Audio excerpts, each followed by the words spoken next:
900 साल पहले लोग वेज और नॉन-वेज दोनों खाया करते थे। नॉन-वेज में कुछ ऐसी चीजें खाते थे जो शायद आज के हिसाब से अटपटी लगें। हालांकि तमाम जगहों पर अब भी इन्हें खाया जाता है। मानव सभ्यता के विकास के साथ साथ खान-पान की आदतें भी विकसित होती गईं। खाने की प्लेट से कुछ चीजें गायब हो गईं तो कुछ नई चीजों को जगह भी मिली। क्या आपने कभी सोचा है कि सदियों पहले हमारे पूर्वज क्या खाया करते थे? महादेव एन जोशी और बीएस हेब्बाली की किताब मनसोल्लासा एंड आयुर्वेदा से साल 1127 में भारत में खानपान की विस्तार से जानकारी मिलती है। कहानी साल 1127 से शुरू होती है। उस वक्त कर्नाटक के कल्याणा में सोमेश्वरा तृतीय राजा हुआ करते थे।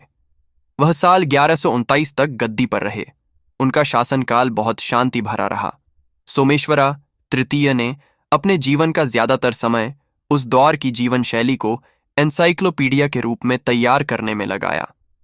बाद में महादेव एन जोशी और बीएस हेब्बाली ने इस एनसाइक्लोपीडिया को सिस्टमैटिक रूप से एक किताब के रूप में पेश किया।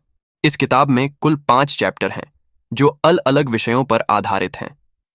किताब में सिर्फ खानपान की जानकारी नहीं है, बल्कि उस वक्त की जीवन शैली, संगीत, मनोरंजन, खेलकूद और लोगों के रहन सहन, सेहत की देखभाल, आयुर्वेद के बारे में भी विस्तार से लिखा गया है।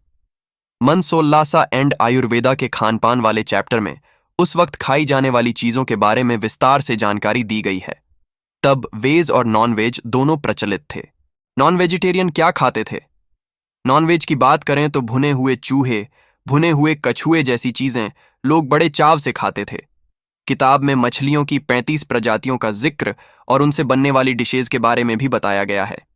किताब में यह भी बताया गया है कि मछलियों को क्या खिलाना चाहिए ताकि वो और स्वादिष्ट बने। नॉनवेज में कीमा, भेड़ के खून से तैयार पुडिंग भी मजे से खाई जाती थी। वेजिटेरियन की बात करें तो दालें लोगों की पसंदीदा थीं। डोसा जैसा पकवान, दही से बनने वाले आइटम, दाल वाली पूरी भी खाया करते थे। उस वक्त मंडक भी खूब प्रचलित था, जिसे अब हम पराठा कहते हैं।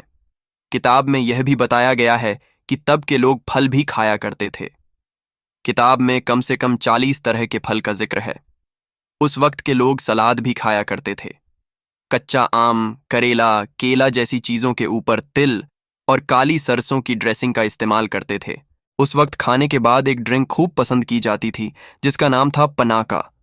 इसे तमाम तरह के फलों को दही में मिलाकर तैयार किया जाता था। स्मूदी जैसा लगता था। उस वक्त मिठाइयों में गेहूं से बनी मीठी पूड़ी, चावल के आटे से बना पंटुआ जैसी चीजें खाई जाती थीं। काले चने के आटे से बना केक भी खूब प्रचलित था। इन सब चीजों के अलावा लोग दाल से बने स्नैक्स भी चाव खाते थे।